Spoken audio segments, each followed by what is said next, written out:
таад бас их ажилтаа байгаа байлгүй. Бүгдээрээ л өглөө 9-оос арай 6 цаг хүртэл хийж байгаа. Бид нар ч гэсэн энэ ч хангалттай ажилтаа байна шүү дээ.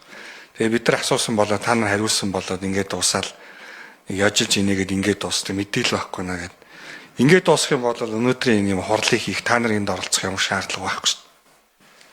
Тэгээ мэдээл авахгүй иргэдийг төлөөлж байгаа учраас иргэдийн санал бодлыг би хэлж байгаа байхгүй.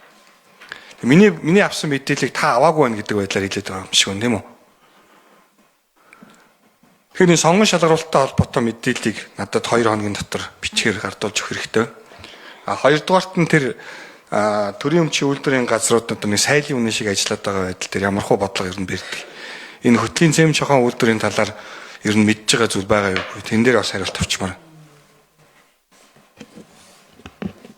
За хариултыг 2 номерт эдийн засгийн яамны зүгээс хариулна.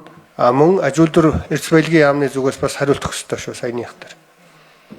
Тэ эдийн засгийн яам хөгжлийн нэгдсэн бодлоготлолтын газар Эрдэнэт хөтлийн Батбаяр гишүүний асуултанд хариулъя. Хөтлийн цэмчхой үйлдвэртэй холбоотой асуудлууд нэлээд бас эдрэтэ хурдд олцсон нөхцөл байдалтай байгаа. Энэ юунаас улбаатай вэхээр хөгжлийн банкнаас зээл өгсөн байдаг. Тэгээ хөгжлийн банкны өгсөн зээл шүүхэн шийд төвшөндөө юу болсон гэхээр тэр зээл авсан иргэн нь нас ураад өв шилжүүлэх асуудал үүссэн. Энэ процесс донд бас төрийн өмчийн бодлого зохицуулалтын газраас хөтлийн цэмжхэн үйлдвэрийг авч ажилуулсан. Тэгээ энэ асуудал ойр үед яригдж байгаа. Хөгжлийн банк өөрөө авахын тулд хөтлийн цэмжхэн үйлдвэрийн одоо энэ өмчлийн асуудлуудыг сая тузын хурлаараа шийдсэн. Удахгүй засгийн газрын хуралд оруулаад өмчлийн асуудлыг нэг талдаа гаргана. Тэгээ нэг талдаа гаргах процесс дараа нь яг хөтлийн цэмжхэн үйлдвэрийг яаж ажилуулах уу яах вэ гэдэг төлөвлөгөөнд гарах юм.